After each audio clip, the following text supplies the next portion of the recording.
비타민 D 주사를 굉장히 요즘은 파퓰러하게 놓는 것 같아요. 그러니까 주사 맞으러 왔다고 하면은 그냥 엉덩이 주사 한 대 맞으면 돼요. 근육 주사, 엉덩이 주사로. 또 뭐 궁금한 거 더 들어갈 건 없나요?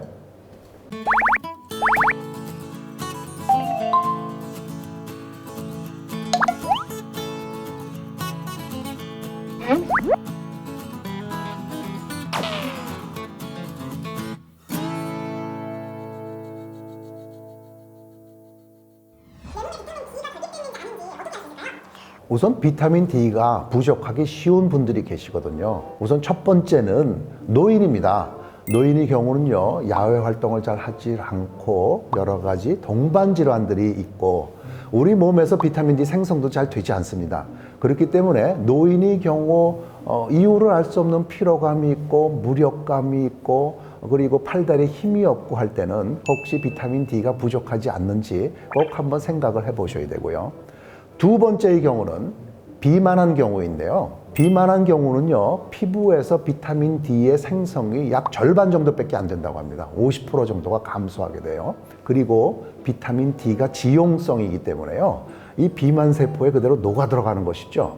비만인들이 늘 피곤하고 힘들고 무력감을 느끼고 여러 가지 감기 잘 걸리는 등 이런 감염성 질환의 빈도가 높아졌을 때는 비타민 D 부족이 아닌가 한번 생각해 봐야 되는 것이죠. 비타민 D가 부족한지는 혈액 검사를 하면 아주 쉽게 알 수 있습니다. 비타민 D 농도가 10 나노그램 per 밀리리터 밑으로 내려가면은요, 비타민 D 결핍증이라고 부르고요. 가장 심한 상태이죠. 그리고 10에서 20 나노그램 per 밀리리터 정도가 되면은 부족증이라고 얘기를 하게 됩니다.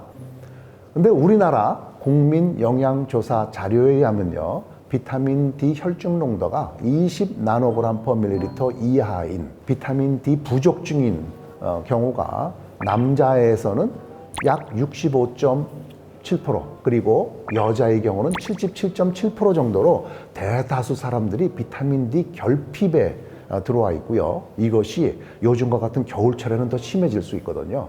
그래서 뭔지 막연한 증상이 있고 감기에 좀 잘 걸리고 힘들고 불편하실 때는요, 비타민 D 혈중 농도를 한 번 정도는 측정해 보시는 것이 좋습니다.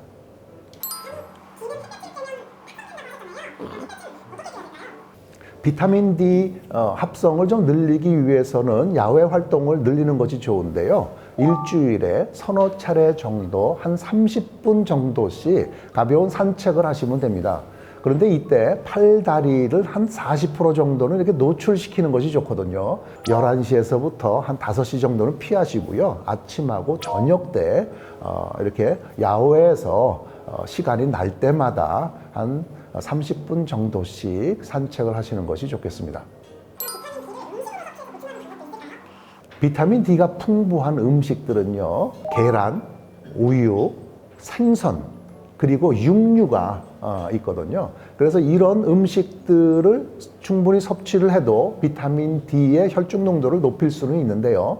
그런데 우리 몸의 비타민 D는 대부분 한 90% 정도가 햇볕에 의해서 만들어지기 때문에요, 식품에 의한 섭취는 제한적입니다. 따라서 야외 활동을 우선 늘리는 것이 가장 급선무고요. 그리고 식품도 비타민 D가 많이 들어가 있는 것을 섭취하는 것이 그 다음번으로 해야 될 그 생활 습관이라고 할 수 있습니다.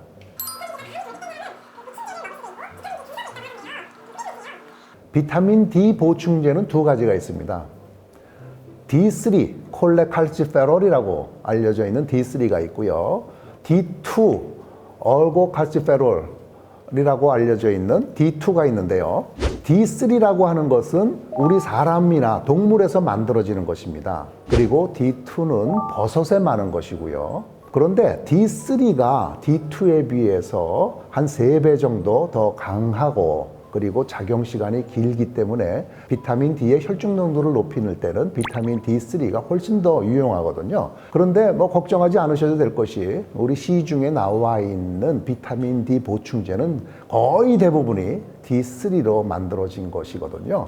그러니까 안심하고 이제 드셔도 되는데, 단지 그 양이 문제가 되겠죠. 우리 건강을 위해서는 비타민 D 혈중 농도가 30 나노그램 per 밀리리터 정도는 돼야 되는데, 이렇게 되기 위해서는요, 한 1000 내지 2000 정도의 비타민 D 보충제를 드시는 것이 좋겠습니다.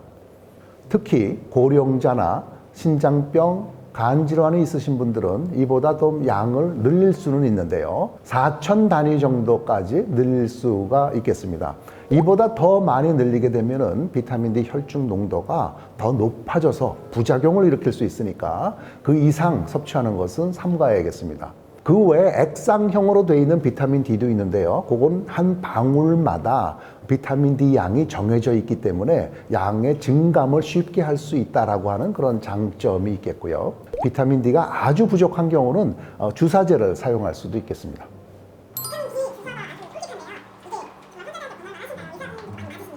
비타민 D 결핍이 심한 경우에는요, 이것을 단번에 한꺼번에 올려줄 필요가 있기 때문에요, 비타민 D 주사를 권해드리고요. 비타민 D 주사는 3개월마다 한 번씩 맞으면 되는 것이거든요. 상당히 간편한 것이 있습니다. 저도 최근에 감기가 걸려서 이렇게 잘 낫지 않고 오래 가는 그런 증상이 있어서 비타민 D 주사를 일주일 전에 맞았습니다.